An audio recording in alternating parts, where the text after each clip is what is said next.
taking the absolute piss out of this great sport. Yo, what's poppin'? All my peeps, it is I, your host, the most Renaissance man who always thinks he can, and your champion of the peeps, Patty Pitts, back in the Yard of Streams for another edition of the Raw Rewind, part of Pitts and Sara's wrestling show, where we take no nights off. It's not just me, Patty P, here in the Yard of Streams. I am joined, as always, by the best of the West. You can't forget about Sara Marshall. What's popping, girl? Hey, yo. Hello. Hi there. Hello. How you doing? Great. I bet you are doing great today. Mm-hmm. I see we are joined by a guest. Our world heavyweight champion. Mm-hmm. Our new Yes, world he stayed in heavyweight. Phoenix. He stayed in Phoenix to be here today. So I mean, thank you, Gunther. It's really a pleasure to have you on. No nights off. Sarah, it's also a pleasure to see Gunther as champion again. Not only that, because you're gonna go off on your own little soapbox. I'll give it to you. But it's a pleasure to have a Raw that we had after the nonsense that went down at Money in the Bank on Saturday. They've given us two back-to-back Raws that were like actually really good. Really good Raws. He had to go home before. It was really good. So, but the show, like, before we get into Raw itself, I thought Money in the Bank was a very good card, top to bottom, and the matches that were kind of stinkers weren't even that bad. You know what I mean? Like everyone had a good show. I was bummed that the women's ladder match wasn't that good. Like it wasn't bad, but like as we talked about, a lot of the time the women's matches like that steal the show. Like they've been over the last few years have been doing better than the men, and that just wasn't the case this year. And I don't know why. I don't know if it was just maybe the participants, you know, that they didn't gel as well or what, but the men's ladder match definitely was the better of the two. But I thought, like, I don't know, I really enjoyed Becky versus Lyra, and I feel like not enough people are talking about that match. I feel like that was really good. I didn't hate the match. I would have liked to see Becky win on one of her own signature moves, not just a roll-up. After we texted about it, it makes sense, and I'm not hating on it anymore. Maybe just I think it keeps Lyra's chances of getting it back alive because she wasn't like demolished by Becky, you know. So it's like if she wins it back from her, it's like, oh, okay, you know. Yeah, and it's going. That story is going to continue, which I wanted it to anyway. So maybe the way I saw it would have stopped that. Going back though to the women's Money in the Bank ladder match, you disappointed with it. Do you think that's because it was too much star power, and that can happen when you have that many stars in a one match like that? You know, I think it was the lack of experience. That was the bigger issue. Rhea had never been in a Money in the Bank match or a ladder match. That was Julia's first time. Roxanne had never been in one. Roxanne wasn't in one? Has she been one? Or if she has, it's like it's very limited. I think she was in one at NXT for the North American. Maybe. Yes, she was North American title. Stephanie, she hadn't been in one. So I feel like it was more of inexperience than anything else, because the people in the match are all really great, you know? So it was like, it wasn't a lack of talent. I think it was just like, I don't know if they were hesitant or, I don't know. My immediate thought was when I was talking about it, because I watched it with my sister, was like, oh, I think it's just that they've never, like, too many of them have never been in this situation before. So it's not like comfortable for them, you know, or maybe they're a little bit nervous because getting thrown off a ladder or onto a ladder hurts really bad, you know? So I don't know. It definitely, the experience plays a factor, you know, it just definitely plays a factor for sure. And I mean, this was definitely the brightest spot of my weekend as a wrestling fan. seeing the return of Ron the Truth Killings. R-Truth came back to WWE after attacking John Cena in the main event, giving Cody Rhodes the win. And he's now back in WWE, which is the best thing ever. I was fighting for my life in the comments on TikTok because of this. Because so many people were trying to convince me that I was an absolute mark for not understanding it was a work. It's not a work.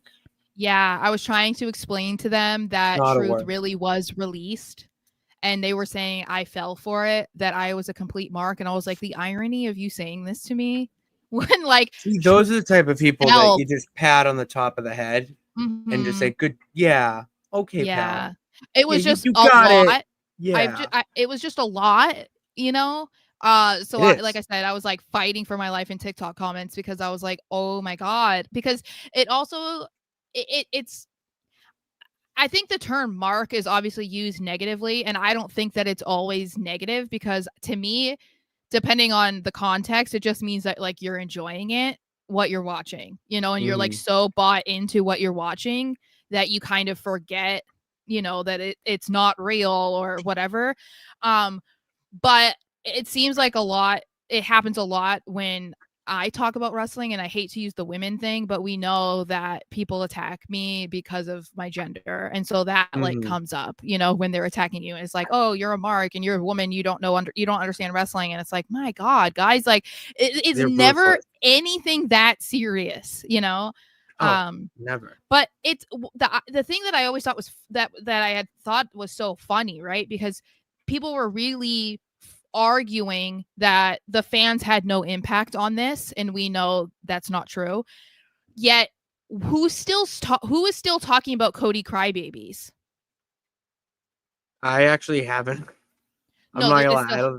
Okay, I've gotten it, but I'm just saying, like, really, there are people. Yeah, there are still people talking about Cody crybabies, right? And what were Cody crybabies? Fans complaining that The Rock stole Cody's match.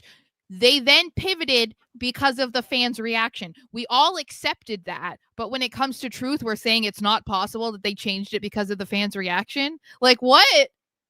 How? Like, it's not even a year and a half later, and we're already like combating the idea of fans hijacking the plans of a show and forcing them to change them. Okay. Like, it's just such a wild thing. I don't know. Bizarre.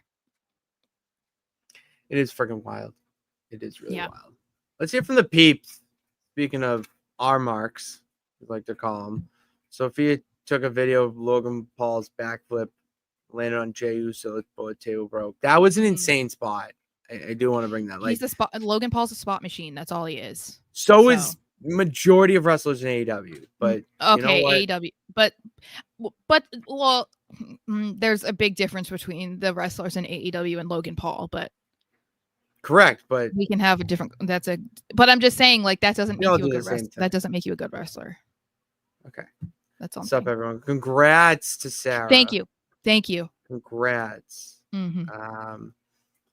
RM Dickey was liking, Io and Tiffany new challenges quick. He's just got a couple to say. Bernard was popping. Oh yeah, Goldberg ain't beating Gunther. Wait, there's Bernard no way. Did you see his TikTok last night about Gunther winning? And then he was like, shout out to Sara. And he was like, I know you're going to have action figures and stuff to celebrate tomorrow. And I was like, heck yeah, brother. You know it. That's awesome. Yeah, I thought what's up, David? Hope you're right. Happy for Naomi. Dickie's happy for Naomi. Yeah, I mean, this was teased last night for sure. I don't know how realistic it is, but we're gonna talk about this. Like, I feel like, because something that completely slipped my mind was the King and Queen of the Ring winners getting matches at SummerSlam. Completely, like, was just wiped from my brain until somebody said it to me on TikTok, and then I was like, oh my God, you're right. And then, you know, seeing who the women's champions are right now, you're like, okay, what does this mean? Because then you see the brackets and you're like, okay, who's going to win, right?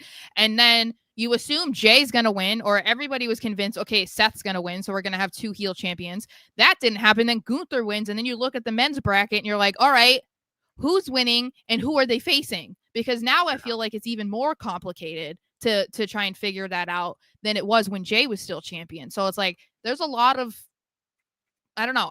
We'll talk about it. We're gonna talk about it. Oh, we're gonna talk about it. Yeah. We're gonna talk all about rewind and talk about this. Is absolutely the feud of the year. It's definitely one of my favorites. Anthony, what's up to you, Mr. LA Knight fan? And sorry, also. with that Mr. being said, let's kick it off, Sarah. Okay. And take us through Rewind and Raw. Yeah. So John Cena came out and did his he has 20 or 19 appearances left. Oh my god, it's 19, which is so sad. How are we already like halfway through his retirement tour? That's the thing. It was like it kind of hit you there. You were like, oh shit. Like yeah. It already sucks. June, I know. And I think people are taking it for granted because they're complaining so much about what he's doing or what he's not doing that they're failing to realize like we're 6 months in. Like there's only 6 months left. Like appreciate him while he's here because pretty soon you won't be able to complain or boo him again, you know? Like, you know what's crazy is the people complaining about him. He's the only superstar this year that has wrestled at all of the PLEs. Mm-hmm. And you may not like the heel storyline you're getting, heel Cena, but to be honest, it's better than you think. Like it's actually flowing together. I don't know. I've been enjoying it so far. I guess like, and we kind of talked about this like a week or two ago. And people have been talking about that they've had like a hard time believing him as a heel. But to me, it wouldn't matter what kind of heel he was. You would have that feeling because he has been a babyface for like 20 plus years. So it's like, that is the version of John Cena that's ingrained in your brain. So there's really nothing that he could do as a heel to like convince you that he's a bad guy. You know, like he couldn't. He could go out there and do what Gunther did to Jimmy Uso, and you guys would be like, "Oh, that didn't feel real." Like Cena's not that kind of guy. No, like he's not violent. People up like that before. Yeah, so it's like, so you're saying he's not doing enough, but then if he did more, you wouldn't believe it because it's like, oh no, he's not that kind of guy. I feel like what he's doing right now is, in my opinion, like the most believable version of being a heel. And if your anger or frustration with it is because of The Rock's part in it and then kind of dipping out of it, that's totally fine and valid, and I agree with that 100% because we still have not even seen like a real explanation for that entire situation. But I feel Cena complaining about being like, you know, dance monkey dance, like that type of guy, completely cool, makes a lot of sense. Like it's bound to be something that he gets frustrated about, and then he's being selfish and was like, I want to win 17, I want to main event everything, I'm going to do this and this and that. Like that makes sense. So like I don't really understand what it goes beyond that. I don't know. But I mean, I think that people are being super critical right now of just like everything. And I'm not saying that I'm not. There are things that, you know, I've been posting TikToks that are very critical. I just think when it comes to Cena that people are not appreciating what we're seeing. And it's like, by the time you kind of are like realizing that the end is near, it's going to be too late, you know? So it's like, just embrace what we have with him right now, because pretty soon, like I said, you won't be able to complain about anything with him because he's going to be gone. So anyway, hold on. John Cena. Mm-hmm. And you're gonna be pissed. We literally won't be able to see him. Yeah, literally, you're not gonna see him. So see him while you can. So he kicks off the show and he says the same stuff that he's kind of been saying, whatever. But a lot of people are giving him a lot of credit for this promo. I did really enjoy this. I'm gonna look up a few lines from it because it was good. I'll wait for you then because I was just no. You go on with your point because it'll make sense. Oh no, I was just gonna bring up Punk. I was just gonna immediately jump to Punk. Oh, you're going right into Punk. Oh, all right. There were just so many. Meat. That was the meat of what I feel like this entire situation was. Mm-hmm. Okay, well, here's some potatoes for you then. A lot of what Cena was saying, that's what I love about this Cena now, is that he's making comments in real like life. It's how that John Cena, who has been treated like a dance monkey for 20 years, would feel about everything going on and calling Truth a sideshow. We call him a sideshow, a gimmick. Trying to think of this was the line. You love someone whose best part about his career was imitating me. Like that was like just shit like that. You're like, oh wow, like he's really going there. And that's why this scene character is somewhat believable, because he's going to lines where like, oh shit, I didn't think he would go there. Yeah. Well, yeah, and that's why I feel like people are kind of underestimating this heel run because they're not getting what they want. But as I said, I feel like the point of the if they were given what they want, they would be complaining it with that too. Because I don't think that people really know what they want from a John Cena heel run in 2025. I don't think anything that he did as a heel in 2025 would have satisfied them. And the thing is if he went on a complete babyface run this entire year, they'd complain about that too. So that's the one time to do the heel turn and you don't do it in his last year. Yes, of course. Yeah, so idiots. It is what it is. Fickle people. But so we're kind of already turning our back on what happened at Money in the Bank, because who cares, right? We kind of knew that was going to happen, especially if Jay was going to lose on Raw. And CM Punk comes out, and it was immediately flashback to Summer 2011, SummerSlam. And Punk made it known, I'm coming for you. I want that title. Not even because I want the title, but I want to end you. And the thing that I loved about this, because we talked about the possibility of this happening, when you are someone who has been watching wrestling long enough to have experienced that iconic matchup and then be here now to experience this, like, it is such a trip, because they really have completely flipped in the positions that they're in. Because Punk at that point in 2011 was F the establishment, F WWE, F the bosses, F John Cena. I'm the greatest. I deserve to be the champion. I want to do what I want to do. This, and that. That's what Cena's saying. And Cena at that point was like, I'm here to save the company. I'm a good boy, like blah, blah, blah. And now we have Punk doing that. Like, what? It's not just crazy that they're revisiting this 14 years later. It's the fact that Punk is back in WWE, you know? That's obviously the that he's now being the company guy. What the hell? Yeah. Crazy. Sarah, it's nonsense. It's absolute nonsense. But like crazy good nonsense, you know? No, because it makes sense. It makes sense for everything happening. And the fact that we are able to do this matchup again, Cena Punk, one final time, and it doesn't feel recycled. It has a little bit of a new flair, some spice to it. You know what I mean?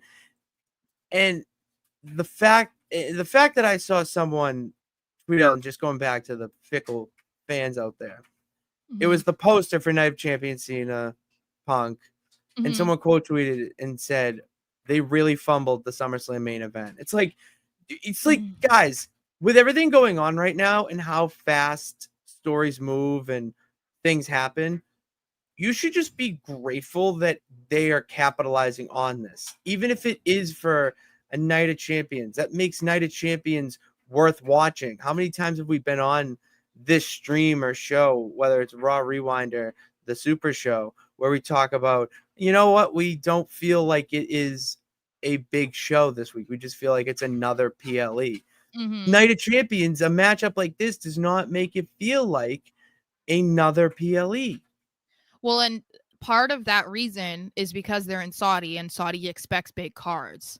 So it's like, if this is the first match that they're announcing, then you're like, okay, the other ones they're going to have to be pretty high up on the scale as well. So they did make it official before the end of the show. And then that was when a lot of skepticism came in. And I don't know if it's fueled by the fact that it's in Saudi, the fact that people wanted to see this at SummerSlam, or if people think that there are actual legs to the possibility of Cena getting out of this match and maybe they push it to SummerSlam, or what. Because then we saw Cena posted on Instagram a picture of the Miz skull crushing finale. I think it was Samoa Joe. And Samoa people were Joe. already saying, people were saying Miz is going to come and help Cena get out of this, whatever. I don't know where that's coming from. Like I said, there's multiple paths that we could be going down.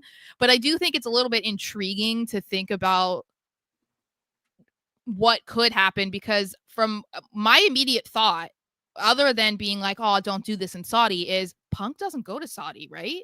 Mm-hmm. So is he changing it up and being like, yeah, I'm agreeing to going? Kind of like, 100%. I mean, or is there really going to be a swerve and we're going to see something happen where Punk doesn't go to Night of Champions because of it being in Saudi? I don't know, but I don't know. I don't know. Under the assumption that we will see John Cena versus CM Punk for the WWE Championship. And I think the reason being is because it's in Saudi. Like it feels like if they're going to do it, because then we also have to think, we don't know we don't know yet who the winner of King of the Ring is going to be. And they can choose between the champions. So they might choose Cena.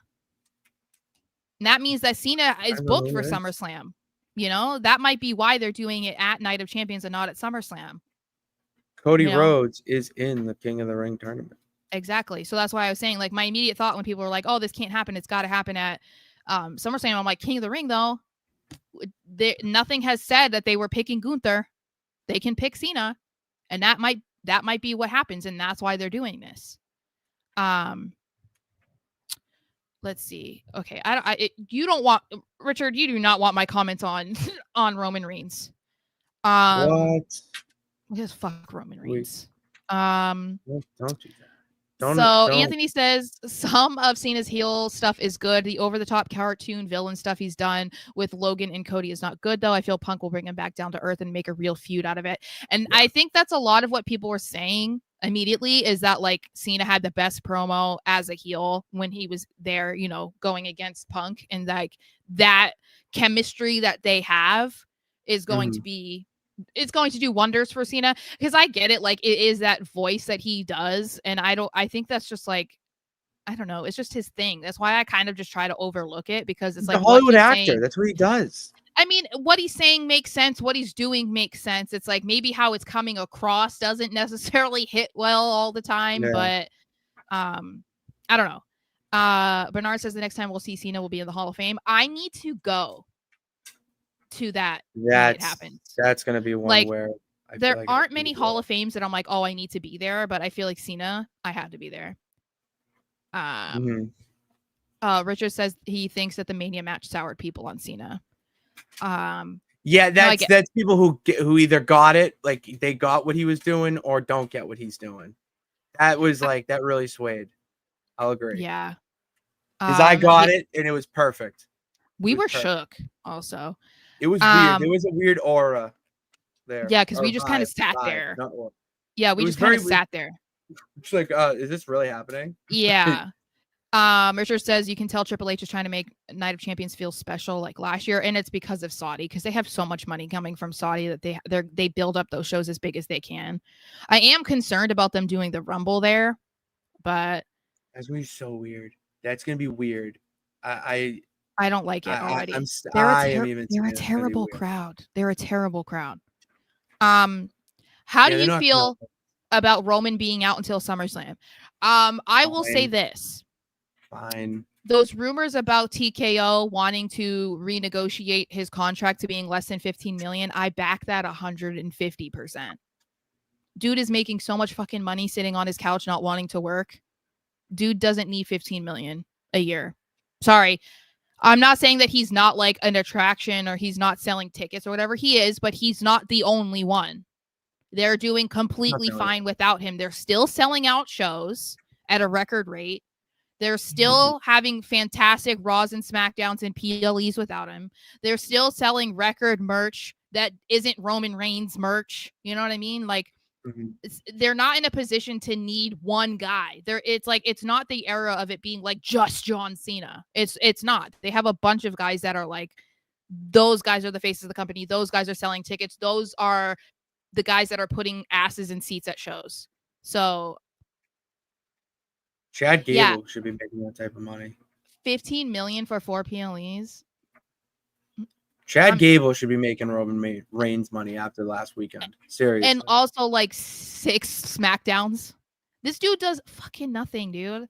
It's like it's amazing to me. I can't. I wanted to make a TikTok about like the hottest wrestling take that you have, and I'm like nervous to post mine because mine would be that Roman Reigns is overrated, and I just know the hate that I would get for that. But I don't feel like that's crazy. He is overrated. But well, it's your opinion. Of course, you're not gonna think it's that out of the. I still don't think it's that controversial, though. That's like saying, like, you don't think it's that controversial. I think it's controversial. I don't think it's wrong to have that opinion. I'm just saying that. I don't think it's that controversial because I don't know. When I think about like somebody trying to say, because so many people want to say that Roman Reigns is the GOAT. When I think about someone being the GOAT, it is like John Cena. John Cena is the GOAT. But what I'm saying is that's the standard. This is a dude who did not leave until he was like 14, 15 years into his career. That was when he decided to start dabbling in like Hollywood, right? Like he would do some stuff every now and then, like maybe an appearance or when he did like the Marine or whatever, but he was never gone for like long periods of time. And it was like he carried that company. He was on every Raw. He was doing like all of the house shows. That's not Roman. Roman just thinks that he can just show up on a random SmackDown in March and like that's enough for 6 months. Like, I don't know. Yeah, see, look, the bad guy. He says The Rock showed up more to the build to Mania 40 than Roman did. That's true. To Mania 40. What does that tell you? Anyway, since you talked about Chad Gable, I want to talk about Chad Gable and how he apparently cannot win a match to save his life because he lost all of his matches over the weekend, and then he lost to AJ Styles on Raw. But I mean, and of course, we're living in reality, so we know that he is El Grande Americano. So let's not pretend we're going to take the glasses off. You said reality, off. So yeah. All right. You said reality. Not wrestling reality, in actual reality. Not kayfabe. Yeah. So. Yeah. He had a crazy weekend. I still don't understand because like Stephanie Vaquer, she had the same amount of matches. Like she was involved in Worlds Collide, Money in the Bank, and she wasn't on Raw, so she got a pass there. But Gable was like in the main event of Worlds Collide. Then he was in a better ladder match. Then he had a match against AJ Styles on Raw. So it was like he was getting way more physical. I was shocked that they had him on Raw. Completely shocked because I'm like, this dude was against Vikingo, okay, in the main event, which was a phenomenal match. That's a 5-star match. That's a 5-star match, guys. That's so close. Good. That was unbelievable. And then he's El Grande in the ladder match, which was killer. Like there were so many great moments in that match. And then he's acting like nothing happened on Raw against AJ Styles. I'm like, what? Well, he did go. He was bandaged up a little bit. And he was selling it. And I don't know if he was selling it or that was real because I don't know how that man is still in one piece after the weekend. So he definitely deserves more applause. Like he's not my favorite. We know that. What? But I don't disrespect his talent and like his workhorsemanship. Like I don't disrespect that. I think he's annoying. He definitely deserves his flowers for everything that he did this weekend because like him getting thrown into Worlds Collide, I think that was like a lot of pressure, I would say, just based on like the fact that it was the first show for WWE and AAA together, the fact that he was in the main event, the fact that he was against somebody like Vikingo, who's like not like some schlub that like people don't know, that it was a title match, like that's a lot of pressure. And then like 3 hours later, he's then in a ladder match for Money in the Bank. Mm-hmm. Brother. One thing WWE fans need to realize about Vikingo is that he wrestles a completely different style than anyone in WWE, including Chad Gable. The one thing that made the match so great was like both guys being very in-ring technically sound. The difference with those two guys is Vikingo can freaking fly. That He's man, insane. if you give him a rope or a corner buckle, whatever, he'll fly with it. He will go launch himself to the moon. The destroyer that he hit off the top rope on the side of the ring on Gable was one of the smoothest moves I've seen on a WWE broadcast of some sorts. And that's a type of style that goes on down in Mexico that fans are not familiar with, that they need to be, because that style of wrestling is only going to get more and more popular. The only issue is that it is can be a little less safe than how we work now. I really think that the Worlds Collide show was good from top to bottom. Like, there was definitely some matches that were a little bit slower, not necessarily the whole time, but like there were some slow moments. But I watched it from beginning to end, and I enjoyed it from beginning to end. And it feels like a lot of people did, because it set record viewership for their YouTube watching live. It was 431,000 when I checked. Crazy. When I was watching, because I was bouncing back between that. Yeah, and you know, the fact that they already are selling like some of the top merch t-shirts over the since Saturday. It's been a ton of AAA talent. The fact that they all had all their t-shirts ready to go, like as soon as the show went up. Mr. Iguana has become a huge star. That was so cool in that match. He was the one that caught my attention with the freaking. I didn't know if it was a puppet at first, but then obviously put his hand up it. And then used it. This was really cool when he used it and then like hit someone's hand, and then the iguana switched hands onto, I think it was Lince Dorado. And then Lince Dorado starts beating the shit out of it. Does a Spanish fly on it, like that. Like, that was awesome. You know what else I loved though? Did you see when he got hit with the move? It was like at the beginning, and he like laid there with his arms and legs up like he was a dead iguana. Yeah.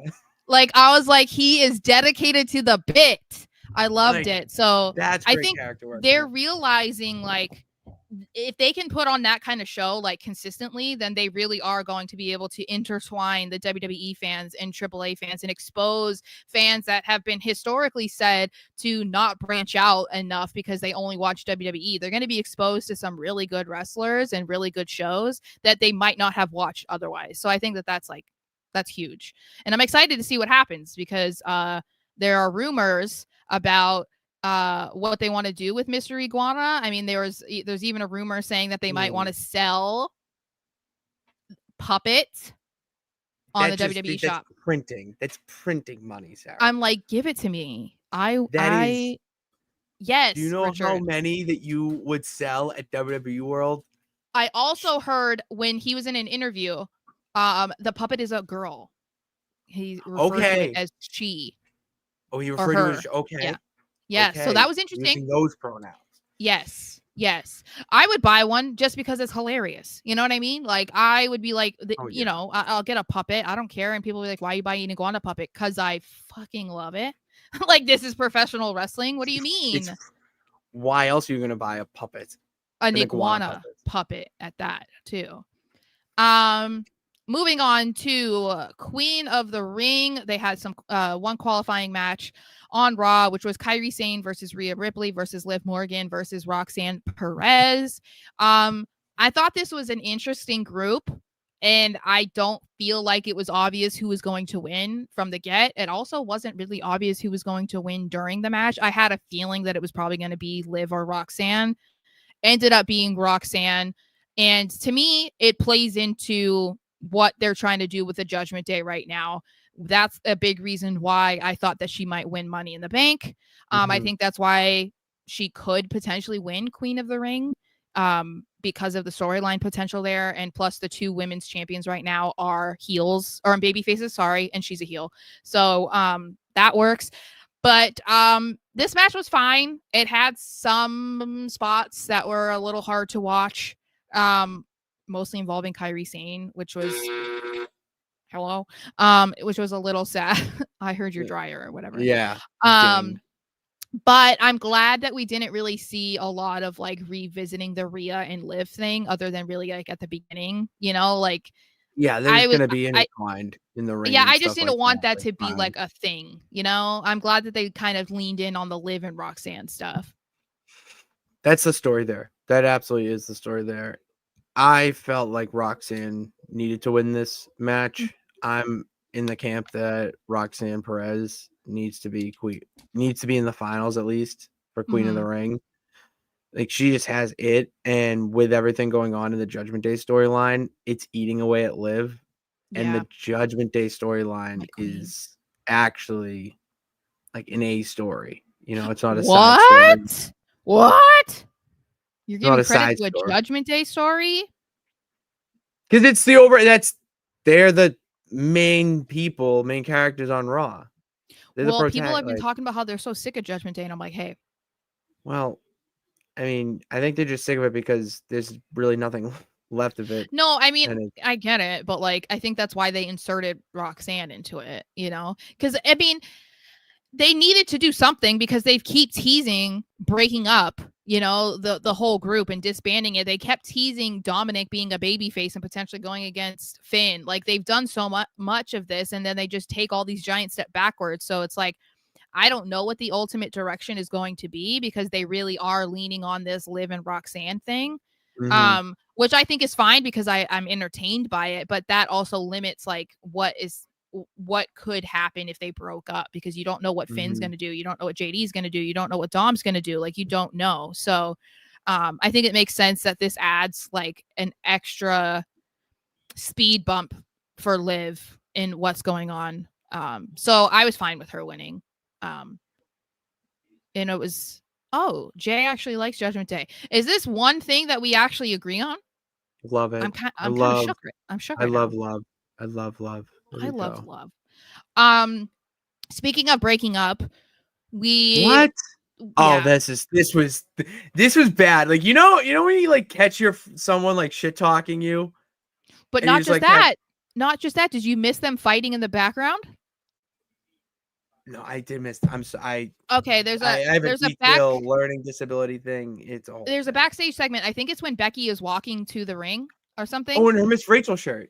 And Theory and Waller in the background arguing. And then later we see Waller talking ish with the New Day. That's what I'm referring to. So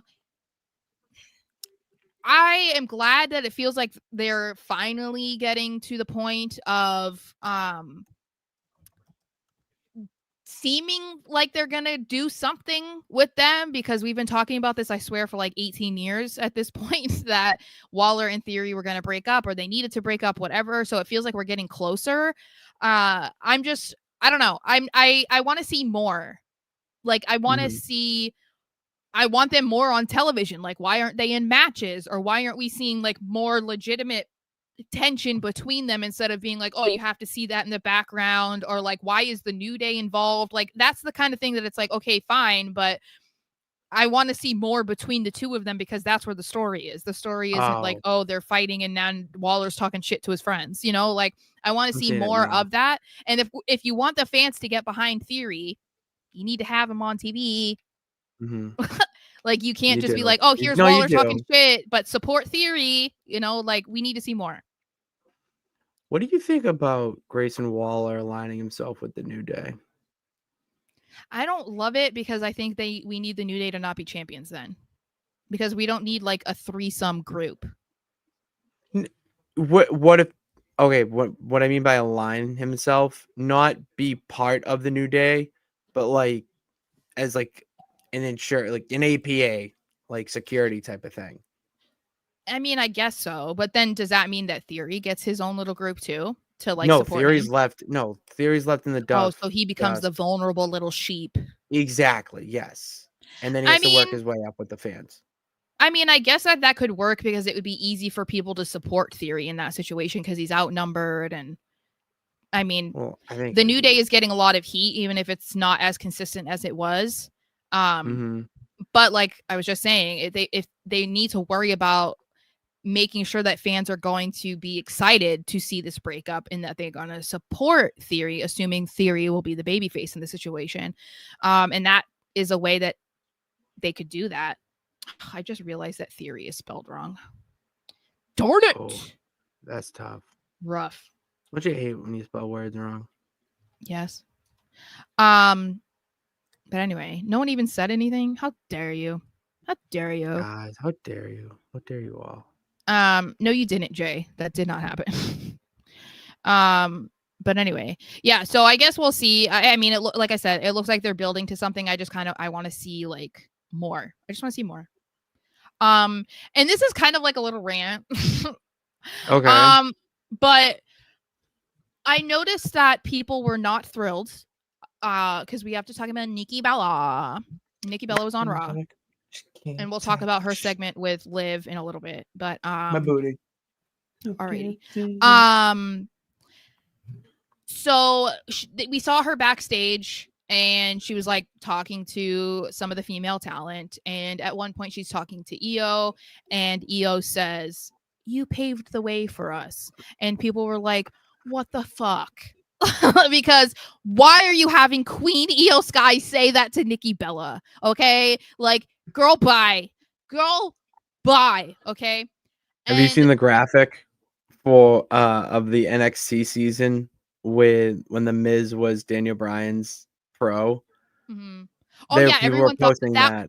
That was the joke. Like, yeah, when the Miz was his coach, that was the whole joke. Is like, you have way more experience than this dude, you know, like that. Because I watched NXT, the American Dragon, Bryan Danielson. Yes, so like I watched NXT at that time, so like that was part of the joke. God it love was just, you. It was just like Cody Rhodes getting Husky Harris. It was dashing Cody Rhodes getting the fat ugly slob Husky Harris that was Bray Wyatt. You know what I mean? So it was like the juxtaposition.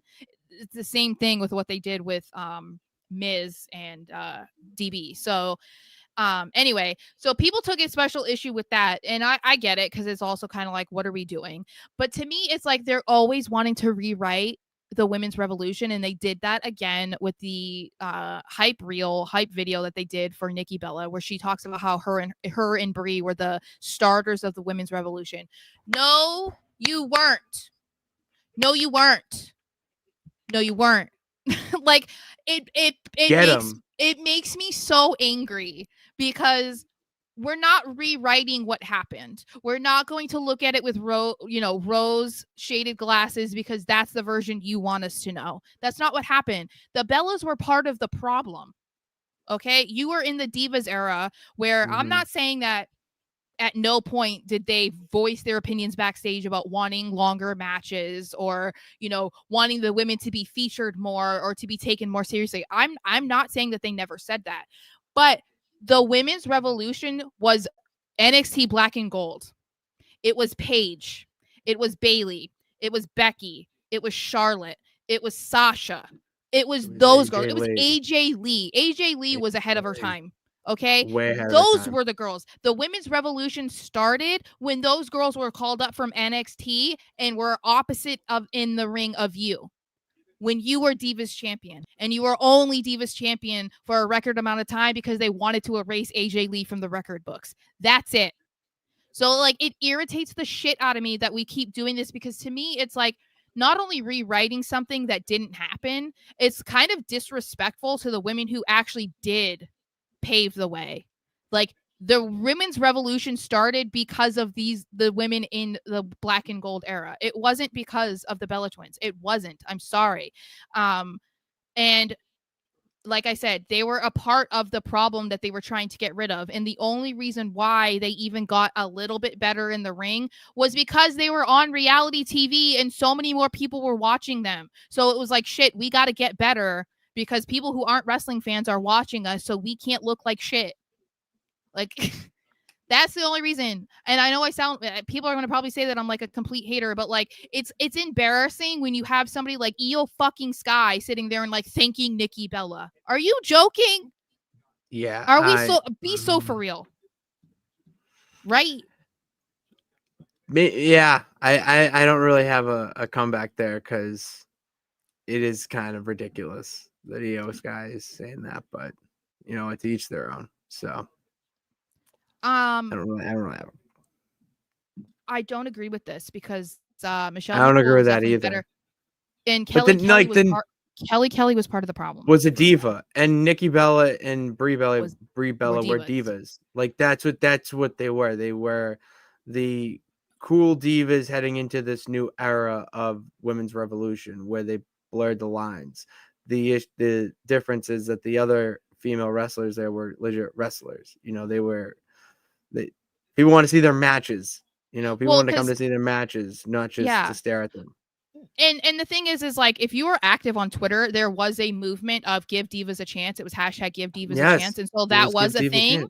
And that was before the black and gold era girls got brought up. So like, okay, there's an argument to be there to be like, okay, these girls were trying to get a better chance. And like I said, I'm not disregarding the likelihood that girls like the Bellas were advocating for better matches and more screen time and this and that. They probably did. I don't know. I wasn't there, and I'm not refuting it because they've said that they did.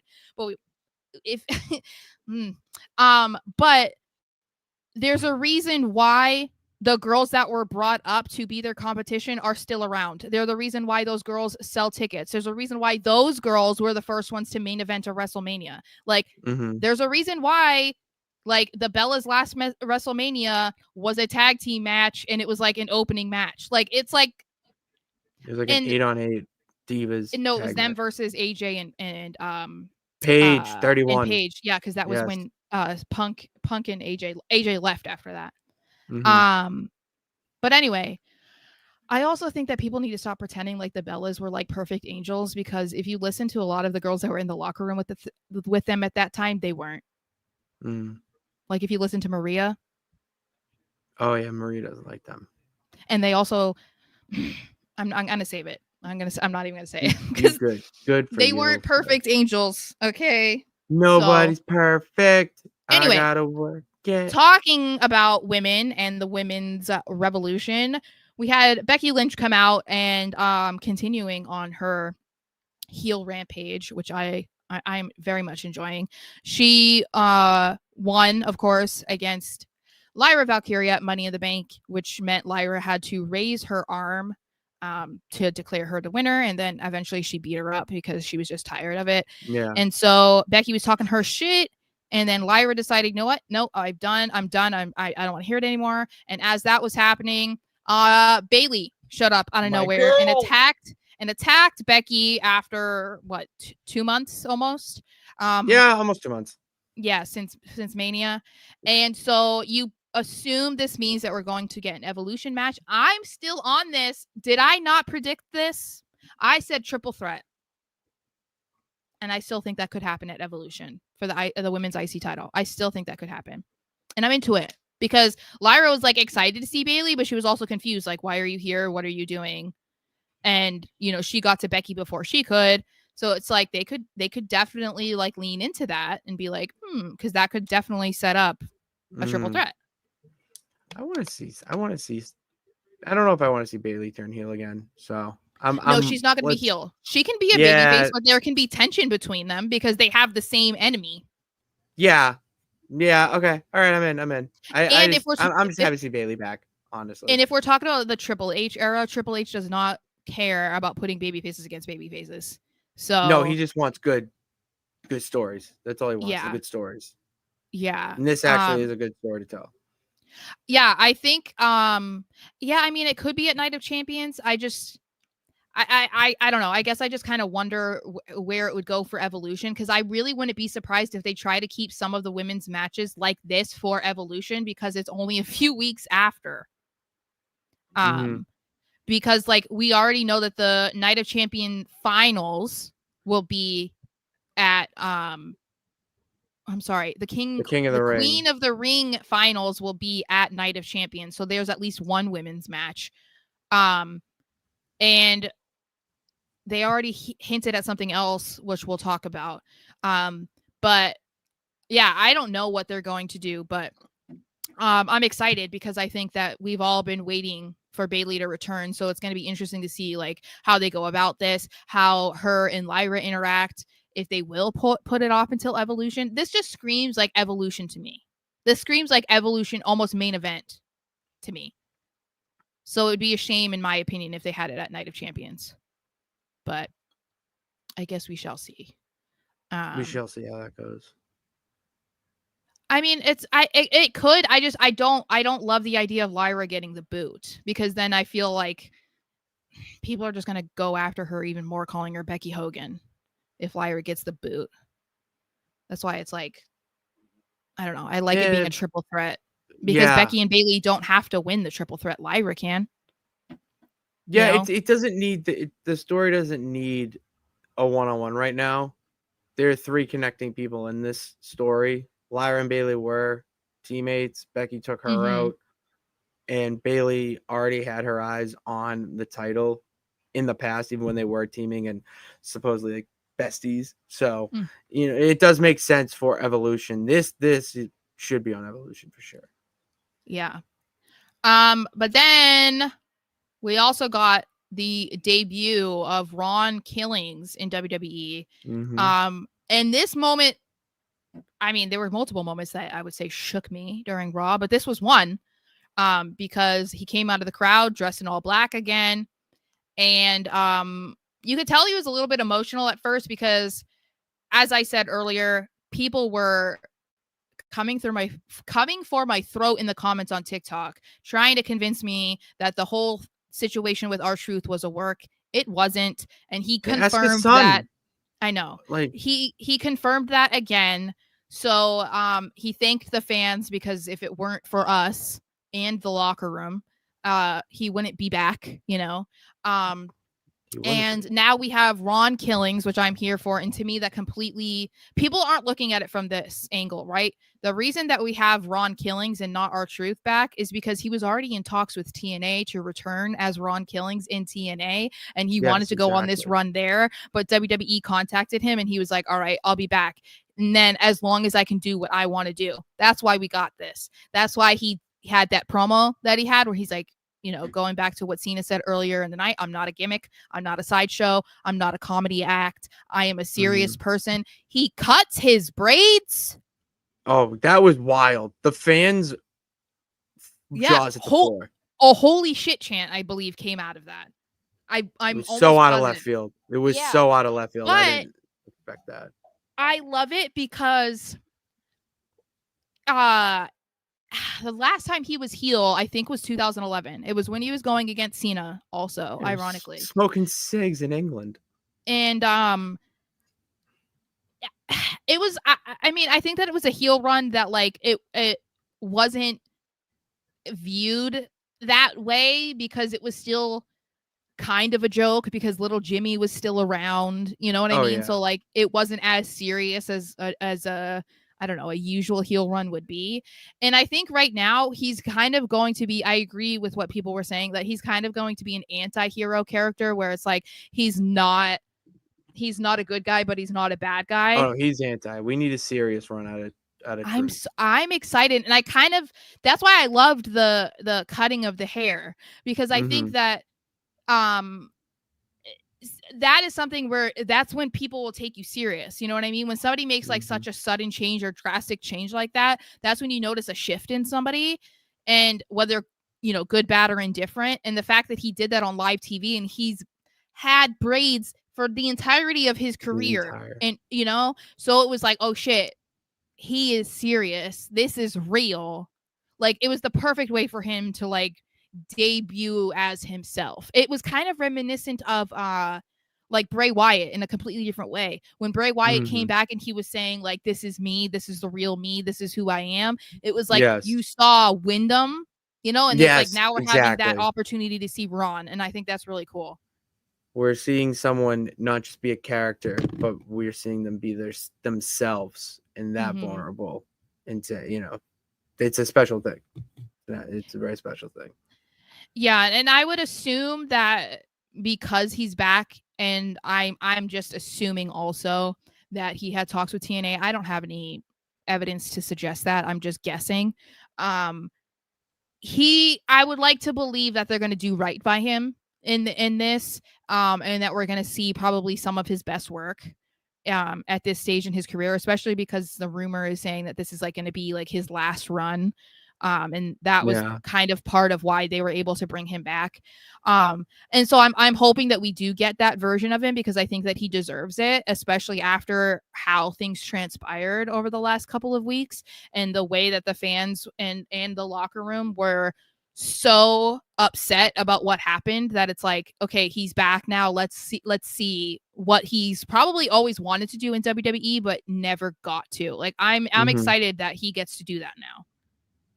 Someone, I think Booker T said that it wouldn't be out of the realm of possibility to see Truth as a world champion. And okay, there is an avenue to have that happen. Yeah, we're gonna talk about it, because we're gonna talk about it. Okay. Because I have a theory. Yes, Bernard, we are going to see like shades of Ron Killings from TNA, and I'm excited because I think that when somebody is a certain character for so long, like, people underestimate just how talented they are.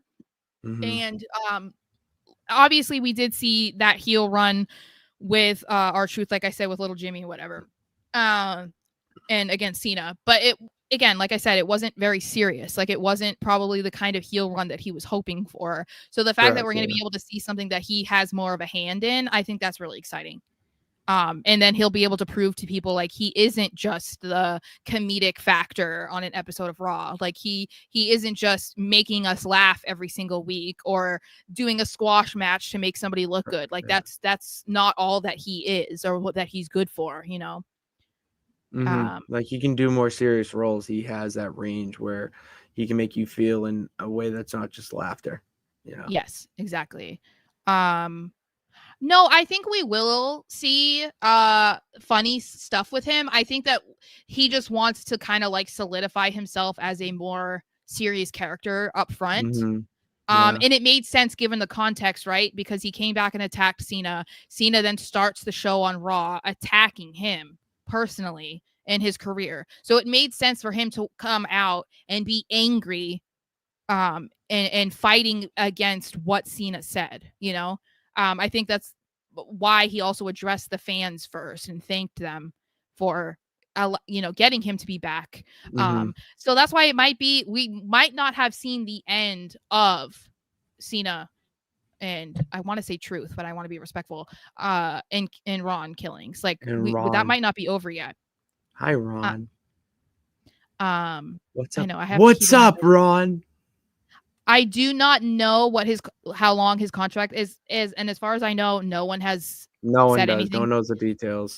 Yeah. So, I mean, all I heard was that it came about in the last like 48 to 72 hours before Money in the Bank, and that it was kind of their way of extending an olive branch and allowing him to like end his career in WWE with this last run. So that's why I think we're going to see what he wants to do, but no one, as far as I know, has reported the length of the contract yet. So I don't know. We shall see. Then we have Finn Balor. Man, this guy, he enjoys stirring the pot, and yeah, he enjoys ruining friendships and lives of those around him, apparently, because oh my God, it brings him so much joy. I know. Oh my God, it's hilarious though. He's a meme machine, an absolute meme machine.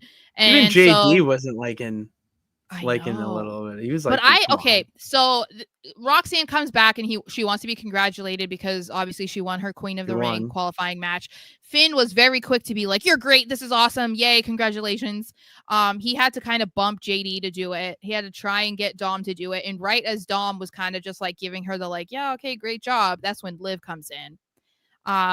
And Liv is having none of Roxanne's crap because she doesn't believe that Roxanne didn't have a hand in her losing, which of course we know that she took advantage of what Liv did to be able to win that match. So there's a lot of storylines going on in here, and Finn is just happy in the back, like watching it unfold. And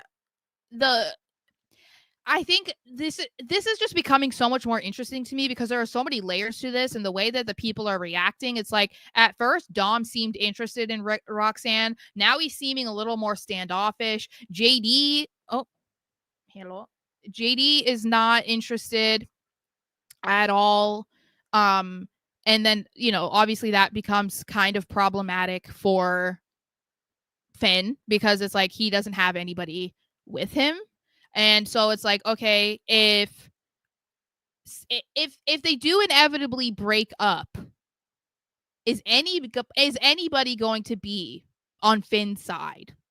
I think that is something that is interesting because you would assume that it would be, JD would be right there with him.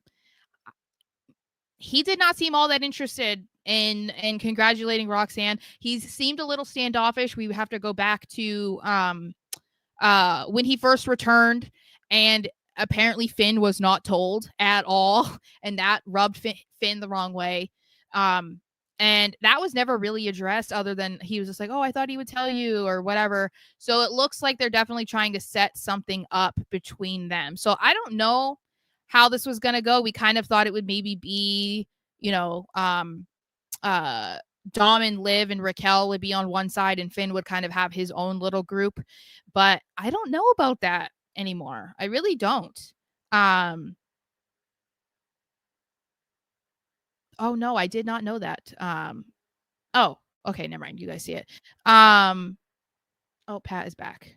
Okay, hold on a second.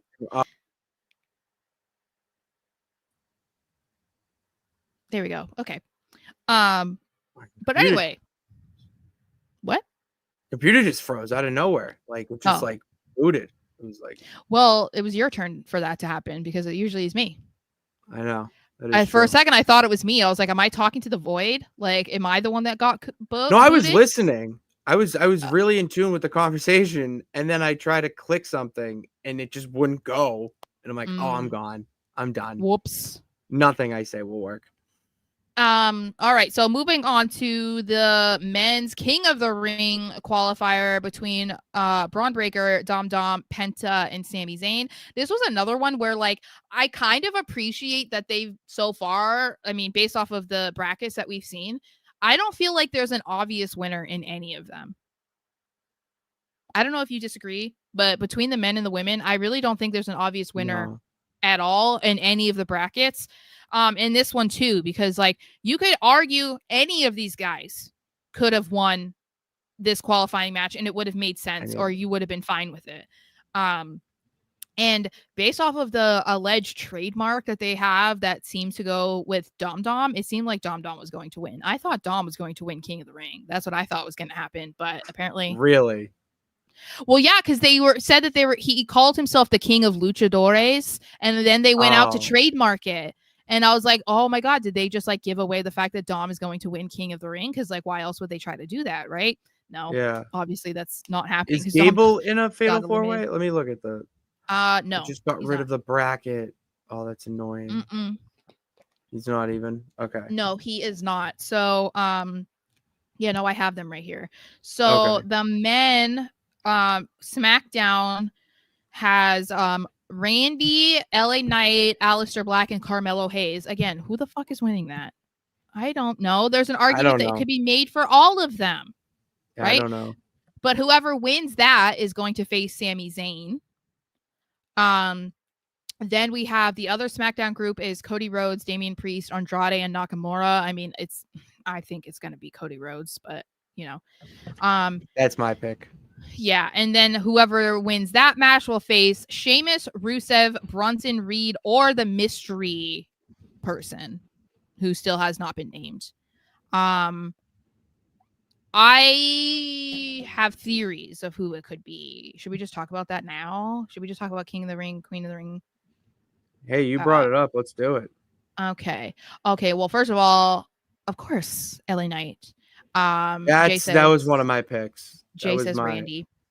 Yeah, mystery person is Joe Hendry. I don't think so.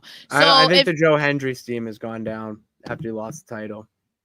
I mean, I don't know. Well, no, because he just got added to Triple Mania, didn't he? Yeah, like it's not at WWE. I'm saying that the hype would we won't see him in the WWE for a bit until he like signs a deal, basically. So I only have 2 theories about who it could be.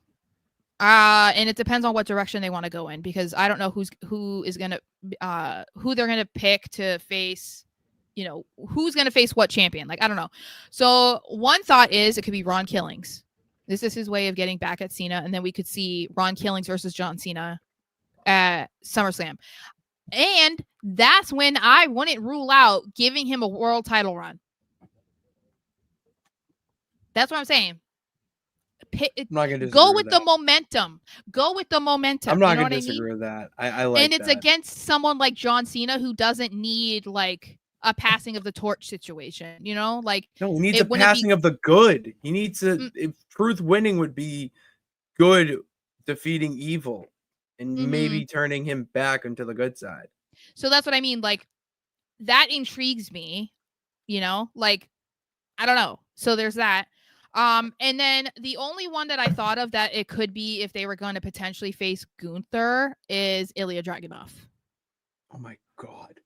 Because Ilya is close. I miss him so much.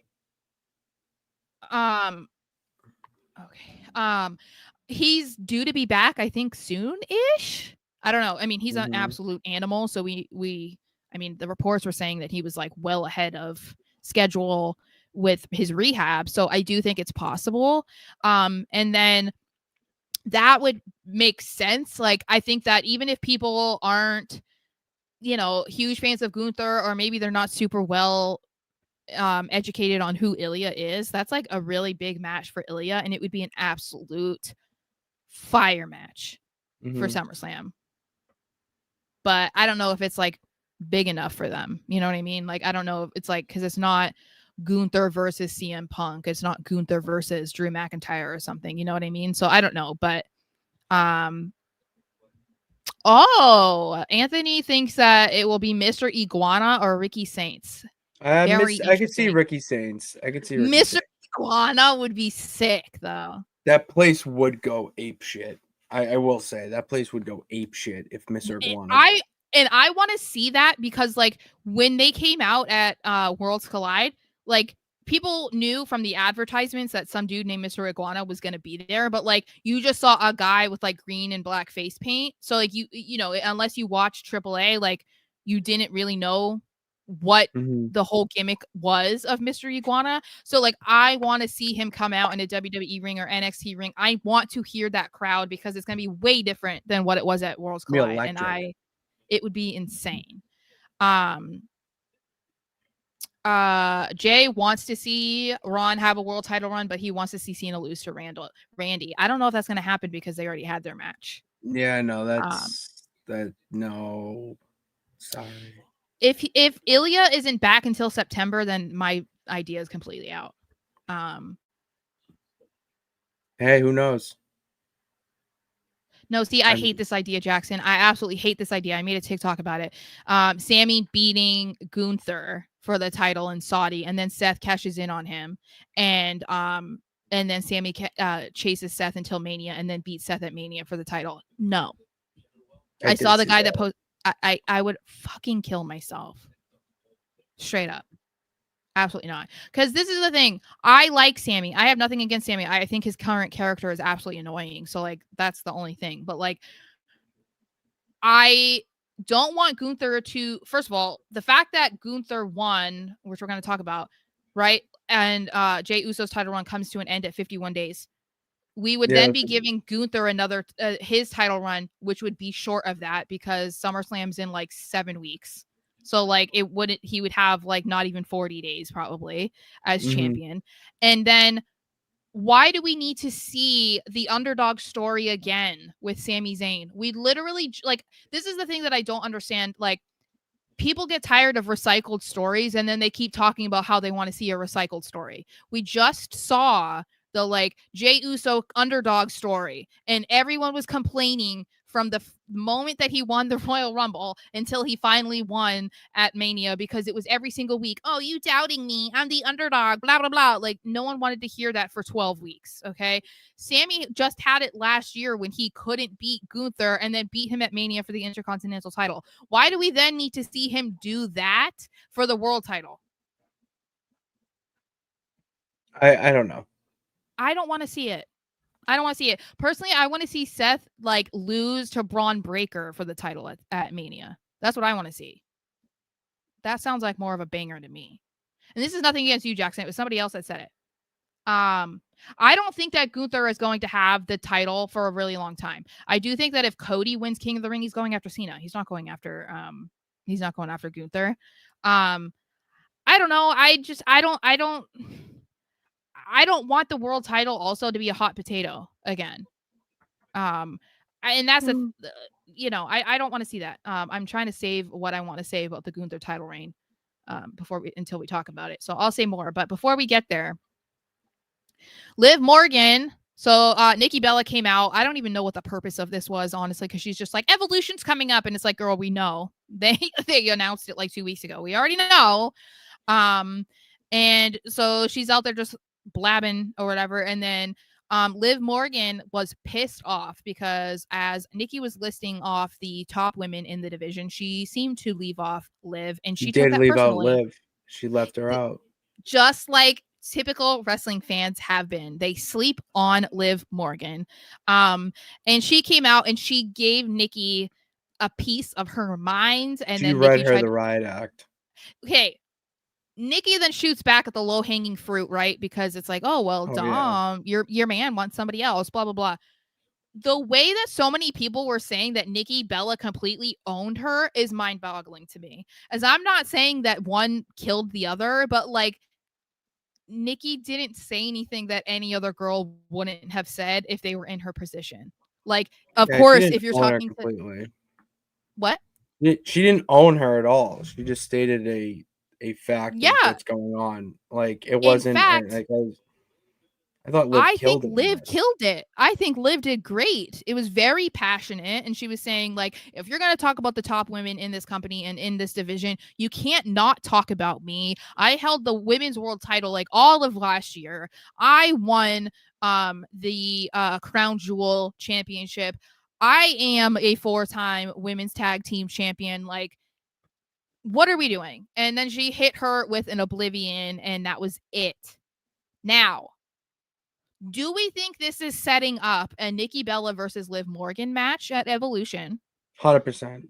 Or, and I really hope it's not this, are we getting the Bella twins versus Liv and Raquel for the women's tag team titles? Oh my God. Yes, we are, Sarah. And who needs to win? Oh, Liv. Okay. This is the thing that I get concerned about when like, I made a TikTok about this as well, saying like, for Evolution this year, it's so different than it was in 2018 when they did it, when they were bringing in so many legends, because they just did not have the women on their roster the way that they do now. I don't want to see a ton of legends in matches at Evolution this year because they don't need them. Can you have them around? Absolutely. But do I want to see them in a bunch of matches? No. Because this women's roster is so stacked right now. I don't want like a Nikki Bella or a Bella Twins match taking a match away from somebody like Lyra or Chelsea Green or Julia or whoever. You know what I mean? Because those are the girls that should be featured on Evolution too. Nikki, you, like she said, you main evented the first Evolution. You don't need that moment again, nor do you and Brie need to beat Liv and Raquel for the titles. And I'm scared that that's what they're going to do. Really? I don't think that would happen. I'm not. Because they're like, they're the reason why they even wanted to have women's tag titles. No, it would be more of a notch for Liv Morgan to win so that her and Raquel can say that they're the greatest tag team of all time. They even beat the Bella Twins, who were paved the way for us and all that. Rah, rah, rah. I'm all right with the match happening. Like, it is what it is. You know, you just, in this era, you need to be promoting for the future and highlighting the future of your business. The Bellas are not the future of the business. They are the past. And that's why it's like you can have them part of it as a legend tag team, as Hall of Famers, but that does not mean that the legends that you're going to have involved in the show need to win. They don't. Yes. The fact that they're there means that they're kind of like passing the torch. That's and the whole so point. I just hope that that's what this is. And I do think that even if this is just a Nikki Bella versus Liv Morgan thing, very interesting, because I don't know if people know this, but Liv Morgan was on some of the later seasons of Total Divas. So her and Nikki have a past, like not an unfriendly past, but they know each job other. out to the Riot. The Bellas used to, the Riot Squad used to job out to the Bellas. So they have a history there. And that's more of a reason why Liv should win, to prove like how far she's come, you know. But getting to the meat and potatoes, and it's like nobody's here anymore, but whatever. Gunther took on Jey Uso for the World Heavyweight Championship, and when I tell you, I did not expect this to be the ending. I don't know how else. I was legitimately shocked. I think everybody believed Jey was either going to retain, there was going to be a cash in, or it was going to end in some sort of DQ. Like there wasn't going to be a way that the title was changing hands other than a cash in. And even then, is there going to be a cash in? And if there is a cash in, is Roman going to get involved? Is Punk going to get involved? It was like nothing. It felt like, I think Humble Wrestling said it, like this is going to be the most overbooked match in a long time. And then it ended up being absolutely none of that. So this match was definitely better. I feel like it was better than their Mania match. However, I never want to see these two wrestle again, ever in my life. I never, ever want to see these two wrestle again, because again, shout out to we didn't skip the Fatal 4-Way? What Fatal 4-Way? No, we talked about both qualifying matches. We did talk about both qualifying matches. Humble said, what is the opposite of wrestling soulmates? And it was like this. This Gunther and Jey, Baron Corbin and Dolph Ziggler. Oh, terrible. And I think it in this case, and you guys aren't gonna like what I'm gonna say, but it's the truth. They're on completely different levels in their wrestling ability, and that is why these matches between the two of them go the way they do, because Gunther is up here and Jey Uso styles. It's bringing the styles. But I'm saying, like, yeah. If you watch this, you can tell that Gunther is not doing what Gunther normally does. He has to slow it down. He has to he can't do a normal Gunther match. Oh yeah, no, we already talked about the men's, Anthony. We talked about the men's. Yeah, we talked about Sammy. We're gonna talk about, we said Sammy. Yeah, we talked about that. Okay. Anyway, so I was really shocked about this, and I think a lot of people were shocked about this. Jey Uso's title run came to an end at 51 days. But I will say I was only shocked about this that it, one, happened on Raw, and two, that it happened in a clean fashion. I said from the beginning that I didn't think Jey Uso was or needed to have a long title run, because the main goal that they wanted to achieve with him was that he could win the title against Gunther. That was it. They accomplished that, and then they had nothing for him after. And they proved that by having him go against Seth on a Raw that ended in a DQ, and then his only other title defense was against Logan Paul on Saturday night's main event. And I get that people have an issue with that, and they're like, Jey deserved better. This title run wasn't good. Blah blah blah. Let's look at Gunther's last world title run. If you can look me in the face and tell me that him going against Damian Priest and Jey Uso in 8 months was okay, then you're delusional. That was the thing. Everyone complained about his title run, and at the end of it, in the build to Mania, we got the best matches out of his entire title run. And that's what he deserves in having the second title run. That's why it's like everybody that was happy that Jey lost, whether they just don't like Jey, they're a fan of Gunther, or they're just kind of neutral, the immediate reaction from those people were, okay, now I want to see Gunther face guys like Punk. I want to see him versus Sheamus. I want to see him versus Seth Rollins. I want to see him against Braun Breaker. I want to see him against Bronson Reed. Like, give him the main event caliber talent to face this time around as the world heavyweight champion compared to what happened last time. So that's the thing, is like, you can be unhappy about what happened with Jay, but you can't be a hypocrite when it comes to what his title run was and what Gunther's was, because Gunther's wasn't good just because it was much longer. That doesn't mean anything. What did you think of the match, though? Would you agree that it seemed kind of better than Mania?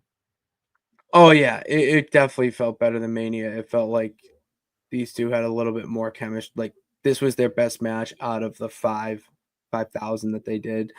I did like the ending.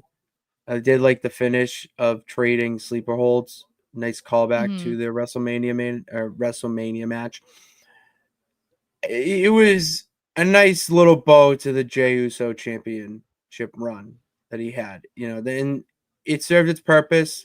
Jey is a main event guy, and right now he doesn't need to be in the world title picture. That's not where the story I'm seeing is leading. It feels to me that Gunther needs to be reigning supreme, and that the focus needs to turn to the WWE world title that John Cena is holding hostage.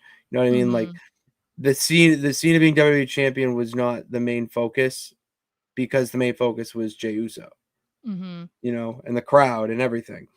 When now Gunther winning, yes, of course Gunther's champion, and of course he's dominant. Like, that's just known. And there doesn't need to be the attention on him and on the title right now. The tension needs to be on John Cena's World Championship title and building that match to Night of Champions. Yeah, I think I was more shocked about the response to this, because it felt like it was overwhelmingly more positive that Gunther won. And I don't know if it was, we're happy that Gunther won, or we're happy that Jay lost. Like, I don't know where the happiness was coming from, but I was legitimately surprised, because it felt like when Jay won, it felt like I was one of the very few people that was not happy about it. So then 51 days later, to see everybody have the complete opposite reaction and actually agreeing with how I felt, that was surprising, because I'm like, what changed? Like, did you finally see what I said? Remember, because I said to you, they didn't have any plans for him afterwards. So what are they going to do with him? And we've seen this time and time again. We say that they're fickle. They get what they want, because the chase is what people love. And then once they get it, they check out. They're bored. And I feel like that might have been the case in this situation with Jay. The build up in the chase to being a singles champion and to be world heavyweight champion, that was what excited fans. And then once it happened, it was kind of like, eh. And I get it. Like, he didn't have a ton of opportunities to, like, have good storylines or good feuds or whatever. But I don't know that he really did anything to, like, move the needle to get you interested in wanting to see that, other than, I want to see him be world heavyweight champion longer because he's my favorite. Yeah. Like, because if you're like a champion that isn't just, like, loved by everybody, you need to be able to, like, reach across the aisle to those that don't love you to want to see your matches. And I Even just if it's don't a know. feeling. Yeah, like and I don't think that people were looking forward to seeing a Jey Uso world heavyweight title match unless you were a Jey Uso fan. So I think that was, like, part of the problem. People just checked out, because there was nothing for me to cheer for anymore, because you accomplished it. You got to the top of the mountain. Now what? And I'm not saying that that's his fault, obviously. But you do contribute to it when it's like you are getting moments and you're not doing anything. You're not, like, getting people to be excited about you. They're giving you, these matches. You're in a match with John Cena. You're pairing up with Cody Rhodes again. You're messing up when you're cutting a promo. Like, it didn't work. And so now it's back to Gunther, who did not get because people were complaining, saying, how the fuck does this guy get a title match when he lost from a tap out at WrestleMania, and then he just gets a title match? Like, how is that fair? And it's like, what? First of all, it's Gunther. That's all we need to say. Secondly, he didn't get a rematch. So there's that. That was his rematch. But then also, didn't he say he spoke to Adam Pearce? And that was how he said, I want to face whoever's champion on the June 9th Raw. Didn't he say he spoke to Pearce? So there we go. That's the question you have. Why did he get another match? Because the general manager let him? Like, it's not that difficult. Yeah, I thought that was pretty obvious. And people were saying, oh, he doesn't deserve to be champion because he's been champion like 85% of his career. Why the hell do you think that is? Why do you think people, Sarah, wrestling fans have the brain size of a peanut sometimes? And this is the thing. I totally understand not liking a wrestler, not understanding their appeal, not thinking that they're great in the ring or whatever. I get it. But like, it boggles my mind when someone could like look you dead in your face and tell you that Gunther sucks. Like, I don't get it. Like, I understand that I'm biased, but I feel like I don't get it. But as someone who's not as biased, excuse me, let me reframe that. Not biased like yourself, Sarah. In this situation, yeah. Correct, yeah, in this situation, yeah. Gunther does not suck. No, he doesn't suck. Like, even if you don't enjoy him, it's like, oh, he has 4 moves. No, he doesn't, guys. You're referencing his matches against Jay. Yeah, he has 4 moves against Jay because that's all he's allowed to do. And the irony of you saying that when Jay Uso has a super kick, a weak ass spear, and a Samoan splash. Stop. Ugh. But anyways, Sarah, this is my guy. He is world heavyweight champion again. I even wore red for him today.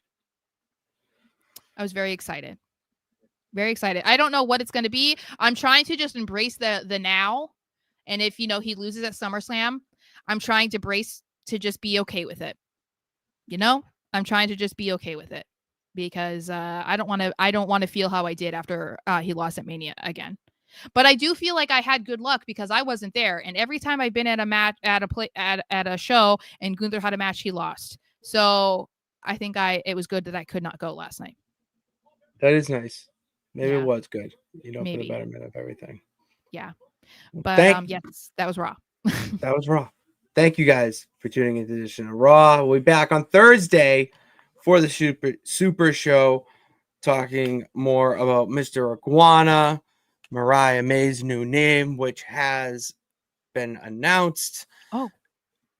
I haven't seen and what happens on Dynamite 4-hour show tomorrow, I'm pretty sure. So okay. Yeah, right. All right. Don't tell the peeps listening now, they can find it for themselves. And we'll talk about it on Thursday. In the meantime, go follow us on all social media platforms at Patty Pitts and at SMarchXO on Twitter, Instagram at Patty Pitts, and TikTok. Follow us on TikTok. We are close, or we hit 1,000. I'm pretty sure. Didn't you tell me we hit 1,000? Yes, subscribers on TikTok. And No Nights Off Show. Go subscribe to that. And subscribe to the channel that you're watching on right now, please.